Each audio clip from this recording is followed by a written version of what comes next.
The following podcast by Fusion Family Wealth, LLC, Fusion, is intended for general information purposes only. No portion of the podcast serves as the receipt of or as a substitute for personalized investment advice from Fusion or any other investment professional of your choosing. Please see additional important disclosure at the end of this podcast.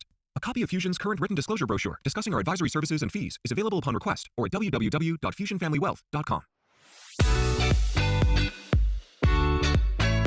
Welcome to the Crazy Wealthy Podcast with your host, Jonathan Blau. Whether you're just starting out or are an experienced investor, join Jonathan as he seeks to illuminate and demystify the complexities of making consistently rational financial decisions under conditions of uncertainty. He'll chat with professionals from the advice world, entrepreneurs, executives, and more to share fresh perspectives on making sound decisions that maximize your wealth. And now, here's your host.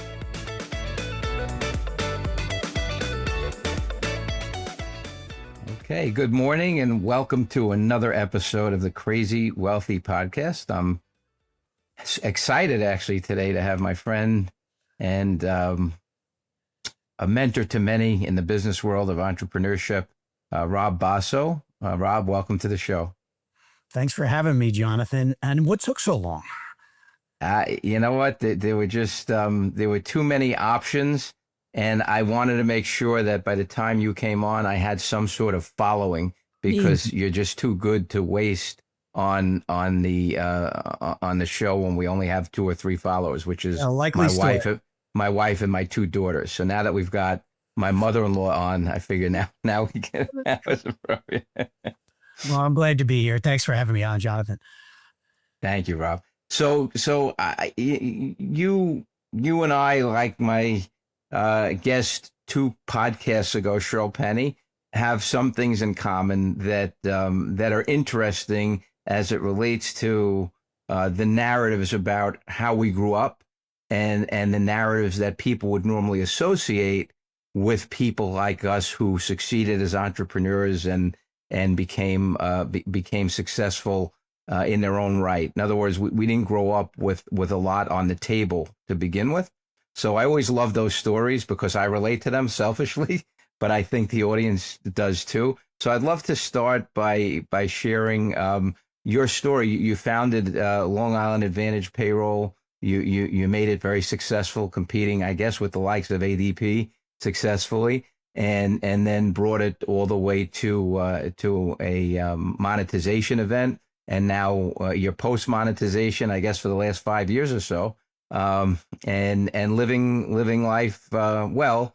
So I'd like to kind of take the audience from your relatively humble beginnings, how you got to where you got, and I guess why don't we start with the story that you and I recounted about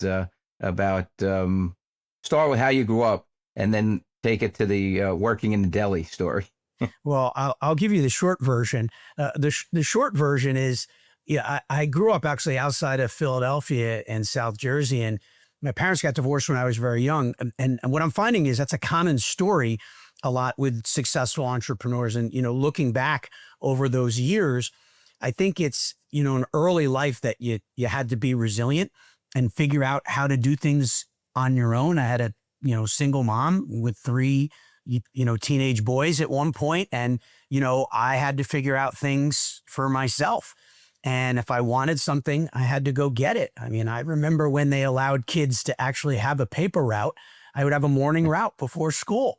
And I knew all my friends were sleeping, and I'd be up at the crack of dawn, throwing the Philadelphia Inquirer, at people's doors. I barely made any money doing that. But, I think even in those early days, things like that taught me, how to be responsible. As simple as it might have seemed to wrap some newspapers, most people were not doing it.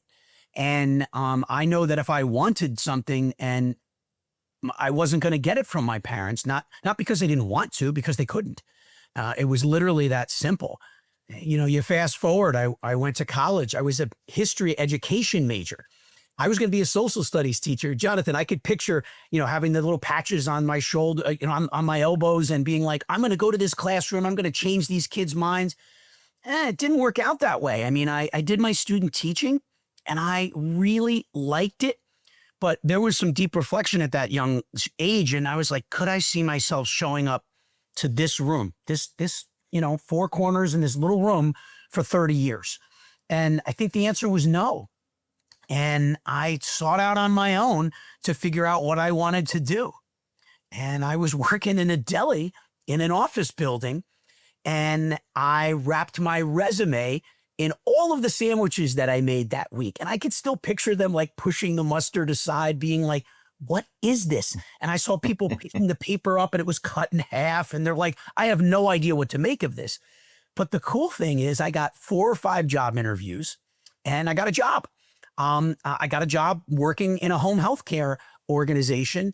And 2 weeks before that job was supposed to start, the woman came down and I was still have my apron on making her sandwiches. And she said, Rob, we had budget cuts. I can't afford to hire you. Oh, like totally dejected.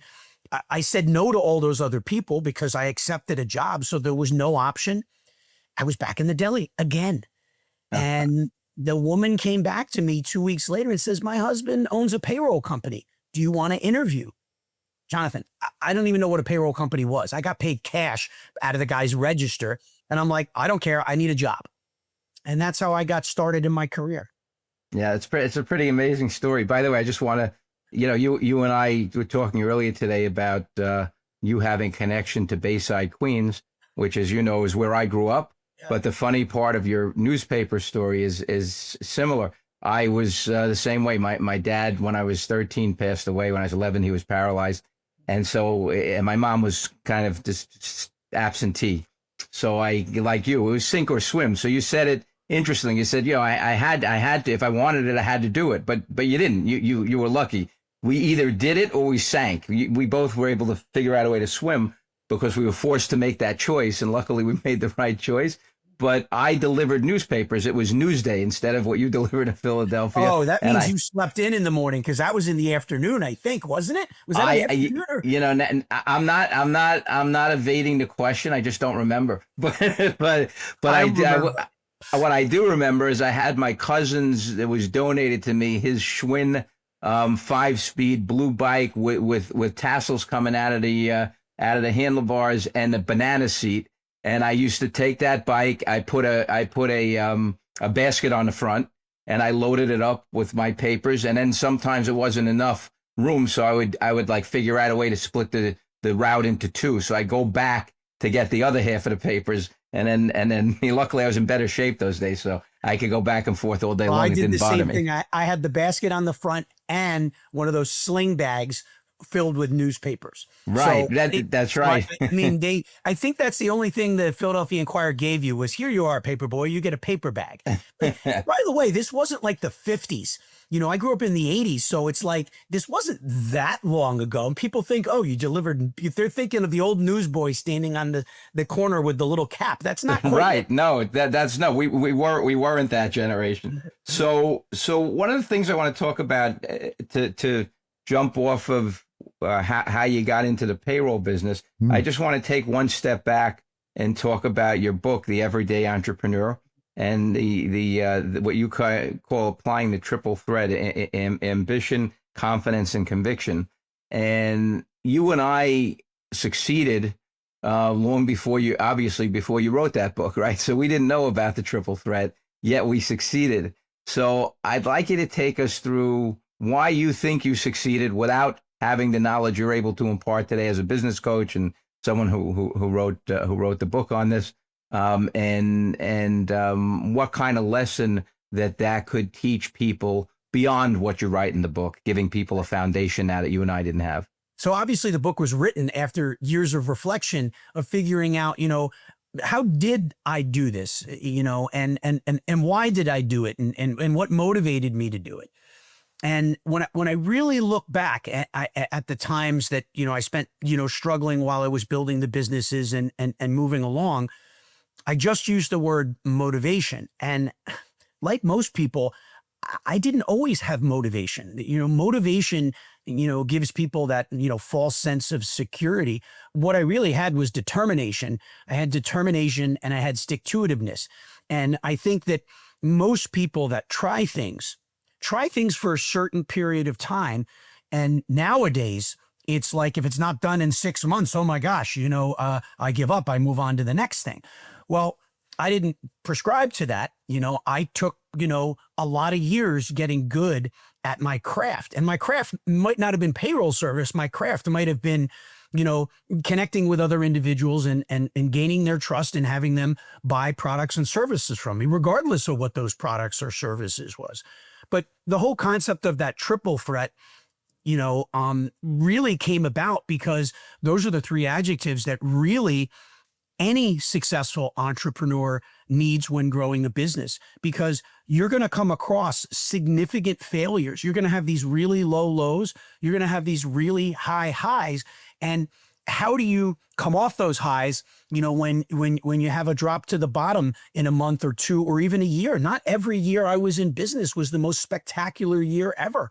I've had problems with partners, with vendors, with clients. And you have to be able to get up every morning and say, why am I doing this? What's the purpose behind this? And what's it all for? And for me at the time, it was not just for my family, but it was for, financial success and hopefully to have freedom from having to do anything that I wanted to do. And I figured out how to do that. Nowadays with some of the .com folks would, that seems like they're instant millionaires and they're 22 years old. Let's be realistic. Those are very, very, very few. The rest of us had to figure out over multiple decades how to build something successful.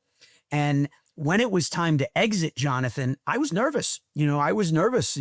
Making a boatload of money and not going and having something to get up to in the morning was daunting. And my friends are like, what are you talking about? You go play golf, you take up pickleball, you figure something out. And that really wasn't me. So I struggled a bit after I monetized my businesses. But by the way, let's run with that a little bit, because that's relevant to a lot of the audience members, I think, that are listening.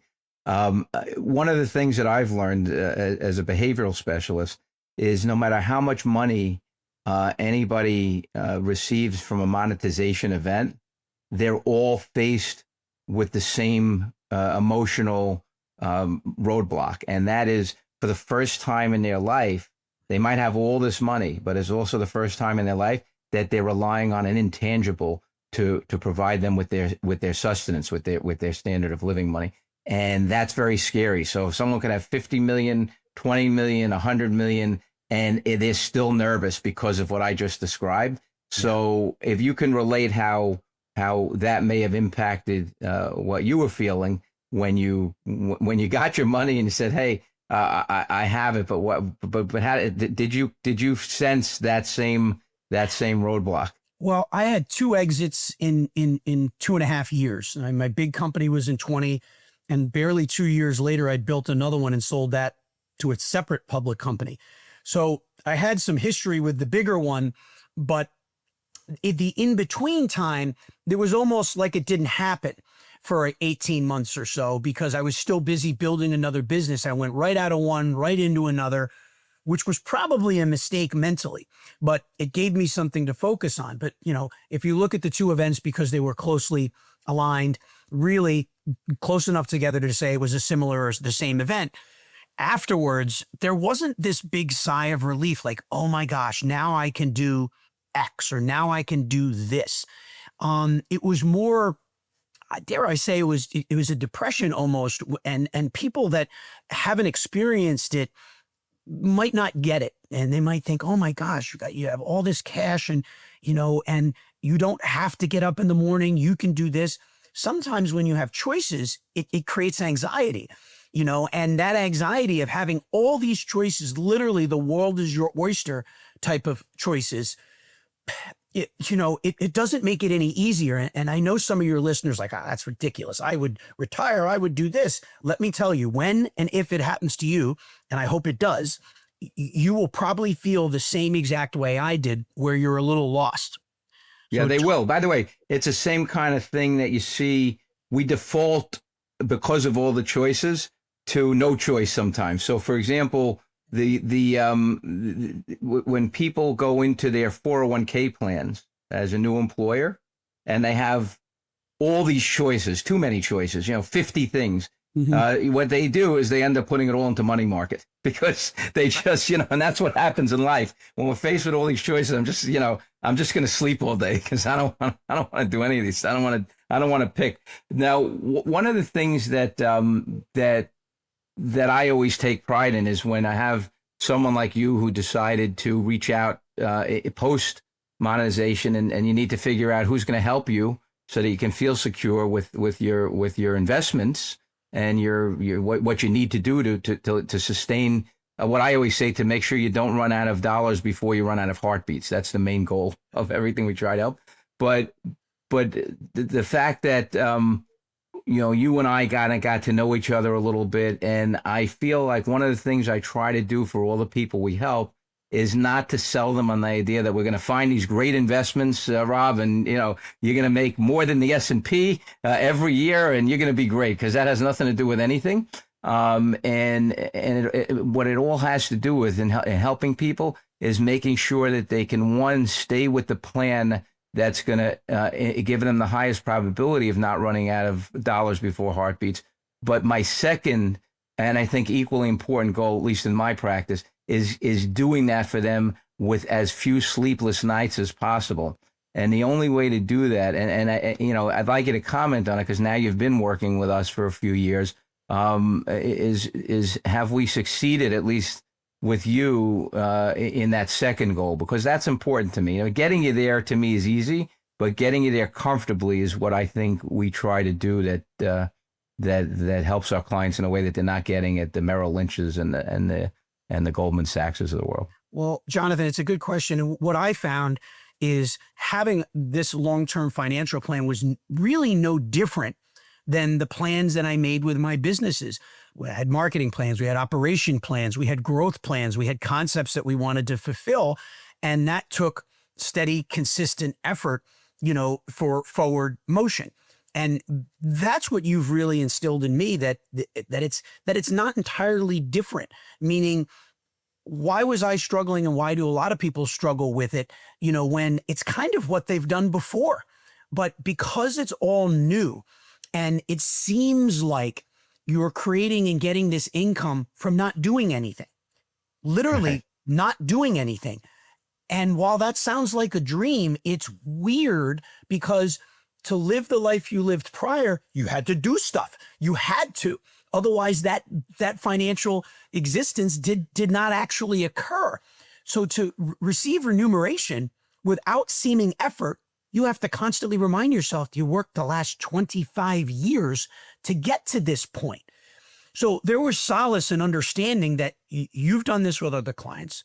You had a plan for me, which was not dissimilar to the plan that I had for myself running my businesses, but I just didn't see the connection. Right. Now, after a number of years and plenty of phone calls from you at the beginning, meaning when the market dipped 25%, I would be like, oh my God, you just see the percentage of your net worth just like disappear. And you're like, Rob, it's a momentary disappearance, and here's our plan. And you would basically reiterate the things you told me when I first started working with you in your firm. And by the way, it's not just you, Jonathan, it's your firm. Your firm has the same philosophy, and the people that I communicate with your firm have the same philosophy. Thank you. So for me, it was that mental understanding of what I was going through and how to get through those dips. And basically, and I think you've noticed even in the last year, I call you less. Now, that doesn't mean I don't love you. It means I've gotten used to the, oh my gosh. And then, especially now, everybody thinks they live in a unique time in history. And with your newsletters and some of my own reading, nothing's that unique. There's a war, there's this, there's famine in Africa, whatever it is, there's going to be these dips, there's going to be these cycles, but any X amount of period of time. And as long as I keep holding on to that, I have a lot less stress in my day. I go about my day and do the things that I do with very little worry that I'm ever going to run out of money. Right. But that's what I hope to achieve. Right. And with you, I guess it goes fast. I guess we've been working together almost 5 years now. But that's what I try to do with everyone, is spend a lot of time in the beginning using, the actual examples of what we're going through crisis wise, and saying this is temporary, this will pass, and you have to stay focused on the plan. And you do that enough in the beginning years, and then, like you say, then you can go about your life for the next 20 years. And God forbid something happens to me. Hopefully, you've been trained temperamentally that you'll always be able to do that. And that's Again, really but that goal. point right there, if God forbid something happens to you, which it won't, anytime soon anyway, it's just like, getting a second in command in your business. You hope that you've imparted to them, mentored them and taught them, where if something did happen to me as a leader of a business, or I wanted to work less, that the business would run just as well. And to be quite frank, that's exactly what happened. My last 5 years in business, maybe I worked 10, 12, 15 hours a week in the business. I went off on other investments and had free time and did what I wanted to do because I built the machine and the brain trust within my own organization. While I don't work for you, it's the same concept. You taught me the skills that I needed to have mentally to get myself through situations and not call you 4 times a week. No, you're right. And there is continuity there for sure. So, Rob, when you, I went to watch you, I guess now it's almost two plus years ago, talk to a group of students at Hofstra. Talk to me about some of the work. It was Stony Brook. Stony Brook, right. It was Stony Brook. I was lost. I ended up at Stony Brook. I went to Hofstra initially, but tell me about the work that you do in that space with some of the younger generation. Yeah.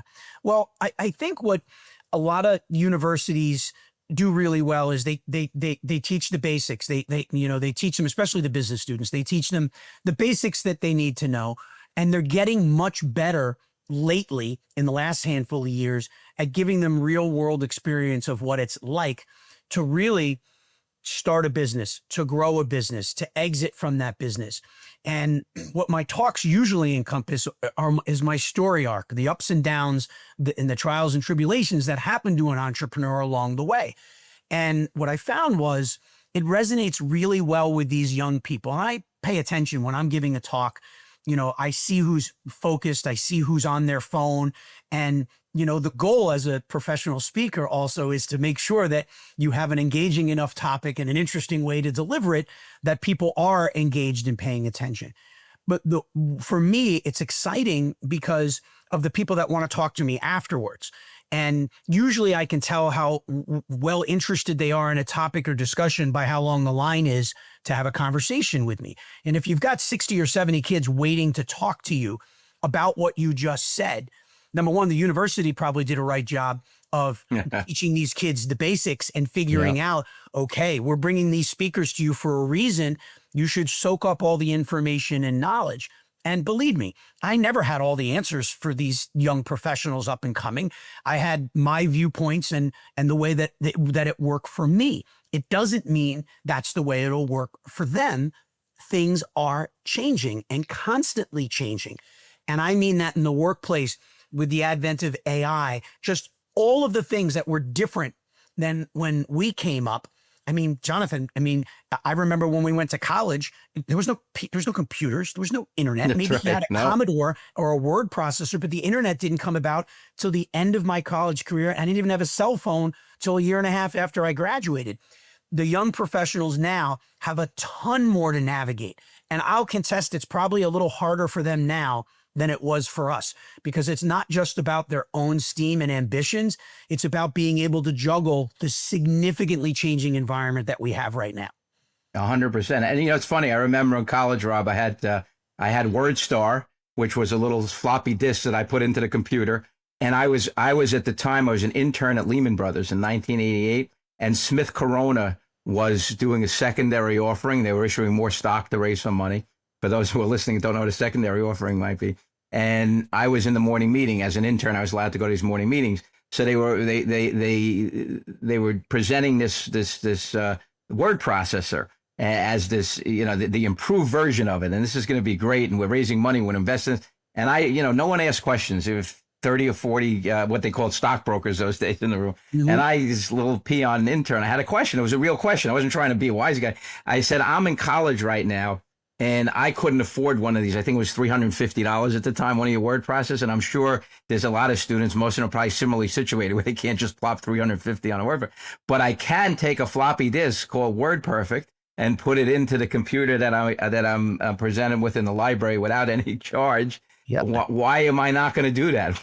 How are you going to overcome that? They didn't really have a good answer, and ultimately they went out of business. So I think I was onto something. But the other thing is, when you talk about what the kids have today, we had COBOL, if you remember. That was like that was the business. It still exists, believe it or not. There are still legacy companies that run on COBOL.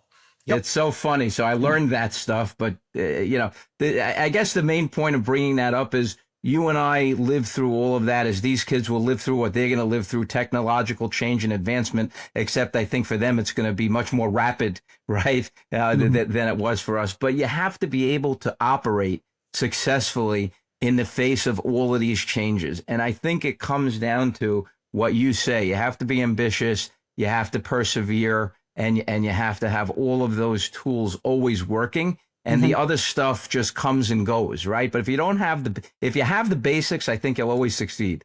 But if you don't have the basics and you have only the technology and the advancement, you won't succeed. It's just always been that way. I think it's always going to be that way. I'd like to finish off by asking you if you can come up with something that comes to mind for these two things. One is, what might be, from memory, one of the most challenging experiences you had in business, where you thought maybe it could even become an existential threat to your business, and how you overcame it, and what lessons you learned from it about dealing with threats like that. And then on the flip side, one of the biggest turning points, positive, in business, and what that taught you. Well, one of the biggest existential threats wasn't existential. It was real. It was a disagreement with my business partner. And to give some background on that, I didn't have a ton of money to start a business when I was 22 and a half years old. When I left the prior payroll company I was working, because I was underpaid and underappreciated. And I literally went back to one of the people I had sold payroll services, and we were friendly and hit it off. And I didn't know a ton of business people. Knocked on his door. He let me in. I showed him a simple Excel spreadsheet and said, would you like to be my business partner? And practically instantly he said yes. And within a week we were signing our partnership agreement on the back of his BMW in Bayside, Queens. And we had a good run for a lot of years until we didn't. And what happened was I was the workhorse, and we all knew the deal at the beginning. He was going to put in some money and some mentorship, and it was a loan. Didn't give me the money. It wasn't really an investment. We each invested $10,000 into the business as starting capital, and the rest he loaned us, which was only $70,000. Now, it doesn't sound like a lot, but I didn't have it, and I really couldn't function without the funds to be able to start the business. So on my steam and his mentorship in the first few years, we did very, very well. But then eventually, which happens a lot when there's money at stake, he took advantage. He took advantage that... No pun intended. Yeah, because the name of my company was Advantage Payroll. That is good one, Jonathan. He took advantage and treated me like the goose that laid the golden egg. And when we were contemplating other partnerships and other things we wanted to do, we were going to create this other entity. And I said, okay, this was many years into the relationship. I said, okay, we'll each put up equal amount. And I said, well, what are you going to do for the company? And he goes, nothing. You're going to do all the work. Just like that. And my attorney and even his attorney said, what the blank are you talking about? And he's like, no, well, I'm not going to do any work. He goes, in fact, you should put up more of the money and I should put up little, but still get 50%. And I was like, what? That was the beginning of the last day of our partnership. Because when you get to a certain point, in your career, you don't need the help that you needed before. And it's not that I was ungrateful. It's just after a non-working partner making over $1 million a year, never working in the business, and then trying to tell me that at a different stage of my life, that it's going to be the same deal I made when I was 22 that I should make when I'm 40 is kind of the definition of insanity. Yeah. So the hardest thing that ever happened was separating from that partner, because we had a real relationship. It wasn't quite father and son, but there was a lot of mutual respect. So breaking up, it's like a divorce. I imagine I've never been through a divorce, and I hope I never do. Me too. The simple fact Because I like Mary Beth Basso, well, so I good, I'm hope that glad, doesn't so do I. happen. It was so mentally taxing because you have all the emotions and finances, connected with this other individual, that it was the single hardest thing. And also to realize that that person that you thought of one way really thought of you as someone who was just a moneymaker for them. And that was really hard. That was very hard to handle. And we didn't talk for many years. And recently we started kind of chatting again. But mostly because he's much older now. And I'd like to think of myself as a decent human being. And, he's not going to live forever. So I don't want to say bygones are bygones, but, we've had some relationships again. And you survived the split, obviously. You survived the split. We survived it and did very well with it. Yeah. In fact, it unencumbered me to do the things that I always wanted to do and how I wanted to do them in the business 100% on my own. And that's how, by the way, I built another business very successfully in 2 years and exited to another public company because I was unencumbered by a partner that didn't really understand the modern world and what I was trying to do. So that's really the most difficult thing. And what was part two, Jonathan, now that I got off? Part two is what was one of the key successful moments that might have even been pivotal in your career? Well, this is an interesting one, and it goes back to the beginning of my career. So when I was investigating opportunities and what I wanted to do after I left the payroll company that I quit after about a year, I didn't know that I wanted to stay in the payroll industry. So I investigated lots of options. And one of them was licensing a piece of software, because building your own software in this industry is very costly, very difficult. And I didn't have the resources to do that. And probably nobody would have trusted me at the time to do it. So I investigated all these different softwares, and I met a gentleman named David McAllister. And for whatever reason, he took a significant shine to me and thought I would be a perfect person to license his software. And I said, you know what? You don't really want to license the software because it's really a job. I didn't want to just work for your company.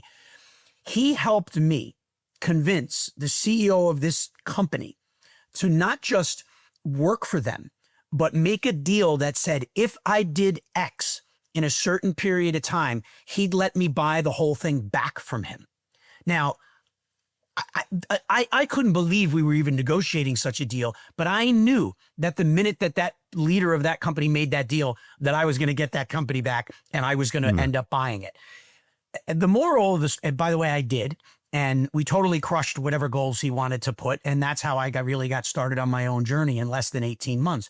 But the moral of this story is someone took a chance on me on those early stages where he didn't really have a significant vested interest other than helping another person. Yeah, he made a sale and he made me look good, but he did it because he believed that I could do it, and we just connected. He was probably still is, he's 15 years older than me, and we're still friends today. Without that person, I'm not sure that my story would have gone the way. I think it would have gone well, but it wouldn't have gone well in that industry the way that it went without one person taking a chance on me. Yeah. And that's not unusual, right? That's why I asked the question. Like you look at Bill Gates happened to go to the one high school in the country that had a computer in those days, right? If he didn't, we wouldn't have Microsoft. I mean, it's just one of those things, right? So there's always that one thing that can change our whole trajectory in a meaningful way, even if we would have still succeeded, for example. I want to end with two things. One is, I want to just, this is a compliment to you because I want to pay it to you. I've really gotten a lot of pleasure out of getting to know you for a lot of reasons. But one of the podcasts I did are the particular challenges that executives and entrepreneurs have as investors. And one of the challenges, they're overconfident because of the success they achieved as entrepreneurs. They think they can relate that same skill set that led them to entrepreneurial success to invest successfully, to perform knee surgery on themselves successfully, whatever it is. They can do everything better if their hand is in it, right? And so that overconfidence bias in investing kills them because it's like a big magnifying glass over all the human nature biases that destroy the rest of us, except they magnify it with the overconfidence and blow up faster and worse with a lot more money. That didn't happen to you because you're humble.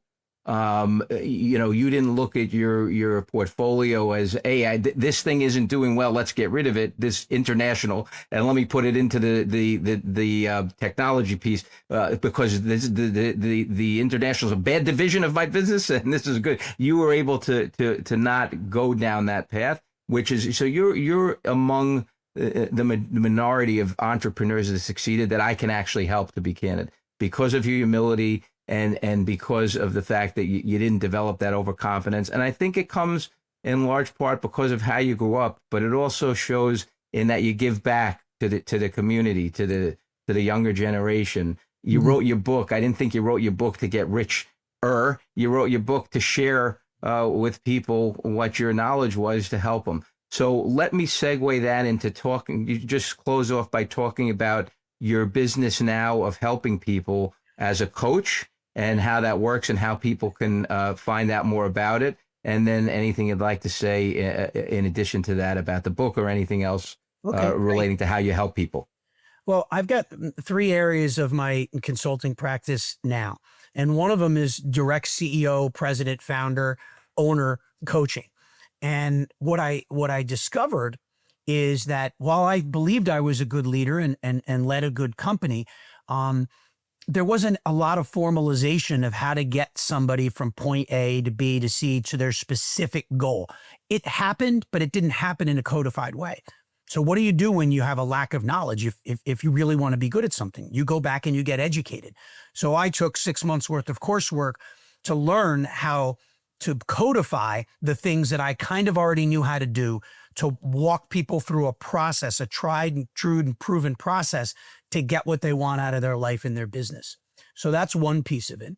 Another is a direct consulting piece where businesses hire me to help them either through challenging times, to help them grow, or to help them get on a path so they're ready to exit their business when that time comes, because too many people aren't prepared to sell. I was only modestly prepared mentally to sell. And I know that I can bring a lot to the table because of the process that it takes, and also to help people really give them the chance to have the highest multiple exit possible through some key things that most entrepreneurs are unaware of until it's too late, and then they get undervalued. And the last piece to me is also really exciting. So less than 6 months ago, I kind of had this epiphany, but realized, what am I really good at? What have I done well in my career that can easily be adopted by others to help them be successful? And I think it was the branding of myself, the personal branding that I put towards letting the world know my professional skills, the way that I communicate, the importance of certain things in business. So I started a social media company specifically designed for leaders and CEOs and top officials at organizations of any size that are wildly underserved by LinkedIn, meaning they've never used LinkedIn, or they use it, but they post once in a while. It is such a powerful tool. If you are not using LinkedIn to build your personal brand, you're being left behind. And some people believe CEO-led marketing is silly. The company is supposed to be more important than the CEO. While I believe that's true in the long term, if you're a small or medium-sized business owner and you're a leader, you are wildly important to the success of the company. And why not use your most incredible asset, you, and your ability to show people why they would want to work for your company, why they would want to hire your company, why you're better than the competition without actually selling. You position yourself as an expert in your industry, and people will want to know you. And that's what we do. We help them come alive through the power of LinkedIn. Well, I say I highly endorse Rob. I'm talking to the audience. He's a genuine person. There's nothing to me in life that's more valuable than authenticity. He has it, and I feel I have it. It's one of the reasons we connect. And I think if you need help in any of those areas, you have a wonderful resource in Rob. So reach out to him. And Rob mentioned earlier that what am I going to do when I retire? When he was selling, Am I going to play golf? He didn't play golf. He became a pilot. He flies a plane. So I get a little nervous about that every now and again. But the good news is his plane has a parachute. So that makes me feel a little more comfortable. Pretty sure you advised me not to do it. Sorry, that's one thing I didn't listen. On that note, it's the most difficult thing I've ever done besides running my businesses. But I will tell you, it took all my brain power and I needed it. It's been a big help to me to keep my brain really sharp. So... And again, I take comfort in the fact that you have a plane with a parachute. So that keeps me from losing too much sleep at night when you tell me that you're flying from Boca to wherever you're going back home to. All right. Well, Rob, thanks again for joining us today. It was really great to have this conversation. And thank you to the audience for tuning in. You can get us on crazywealthypodcast.com. All of the venues that you get your podcasts on typically are also going to be able to be where you can avail Crazy Wealthy. So till next time, Jonathan Blau signing off. Stay tuned to hear Amy's call-in for the recap of today's episode. Hi, honey. Hello, honey. How are you? Well, we'll be fair to the audience today and let them know that I'm really looking out my window and I see you swimming in the pool. It's July 4th weekend. I know this will probably hit the air a little later than that, but we're in vacation mode. That's okay, but you're not really being honest because you're looking at the pool, but you're also looking at the ocean. Oh, that's true. That's true. And I'm looking at such a handsome guy sitting in the pool. Yeah, well, I don't even know who that is behind me, but that's the pool guy. That's the pool guy. So I heard you had a phone call this morning. I had a phone call, yes, with my friend Rob Basso. Rob, I give a lot of credit to Rob. He's a really impressive guy to me. My favorite story about Rob's, I'm sure he talked about it, was the deli sandwiches. Oh yeah, that's a great story. Rob has just got a lot of perseverance, self-taught, kind of like me. Not that it's anything ever about me. When I do right, it's never about you, John. And he's also very humble, like me. In terms of humble, there's no one more humble than you. So I can't imagine him being more humble. I grew up, it was Jonathan R. Blau, and I changed it years ago to Jonathan H. Blau. Jonathan Humble Blau.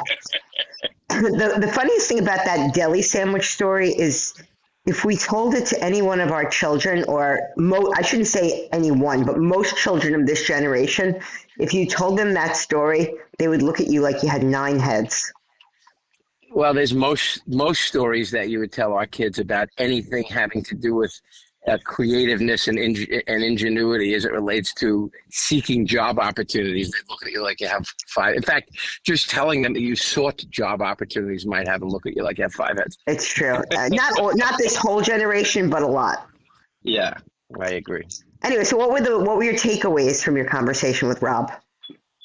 You know, he's just my takeaways is he's what I thought he always was. You know, just hearing him talk about his stories really fleshed out what I always thought he was, which is, I'm not kidding, someone with a lot of humility, a lot of success, still works as a coach, you know, not because he has to, but he likes to help other people. So he's an entrepreneur coach, helping businesses and business owners learn to, be better at what they do and feel good about what they do. He does these motivational clips on social media. And he's an all-around just good guy. He's married to Mary Beth Basso, who I've gotten to know when you met last year in Florida, who's really, really nice. And really nice.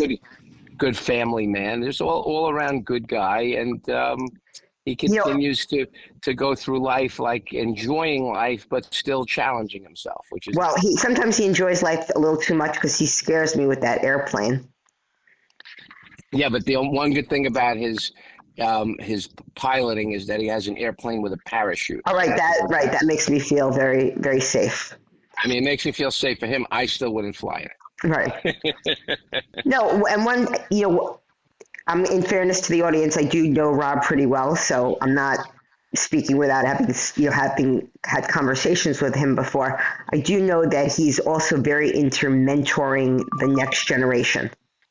Yeah, And he's that's into pretty mentoring the impressive. next generation. Yep, he really does. He loves to give back.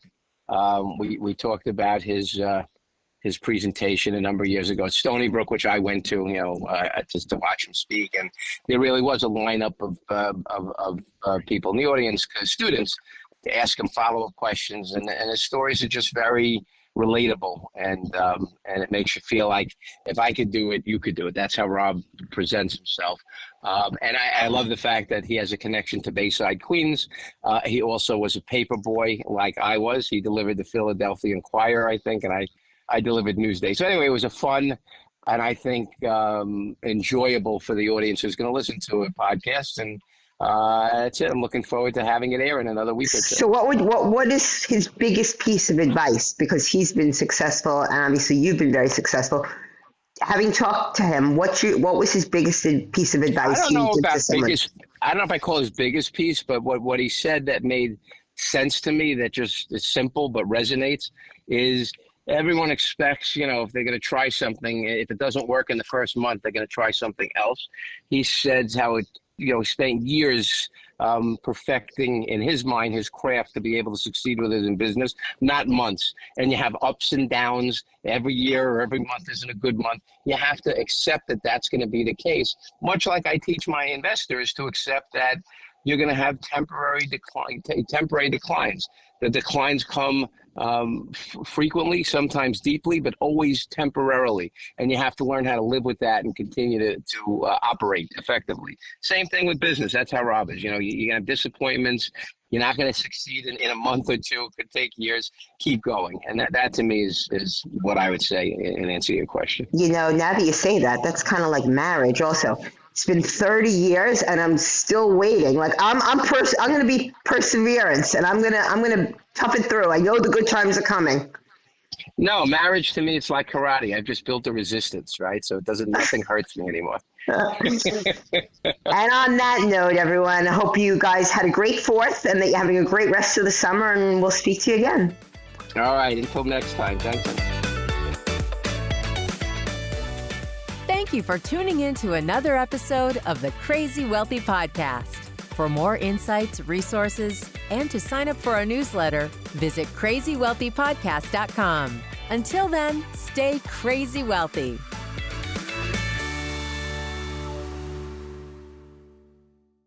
The previous podcast by Fusion Family Wealth, LLC, Fusion, was intended for general information purposes only.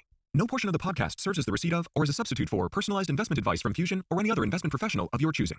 Different types of investments involve varying degrees of risk, and it should not be assumed that future performance of any specific investment or investment strategy or any non-investment related or planning services, discussion, or content will be profitable, be suitable for your portfolio or individual situation. Neither Fusion's investment advisor registration status nor any amount of prior experience or success should be construed that a certain level of results or satisfaction will be achieved if Fusion is engaged or continues to be engaged to provide investment advisory services. Fusion is neither a law firm nor accounting firm, and no portion of its services should be construed as legal or accounting advice. No portion of the video content should be construed by a client or prospective client as a guarantee that he or she will experience a certain level of results if Fusion is engaged or continues to be engaged to provide investment advisory services. A copy of Fusion's current written disclosure brochure discussing our advisory services and fees is available upon request or at www.fusionfamilywealth.com.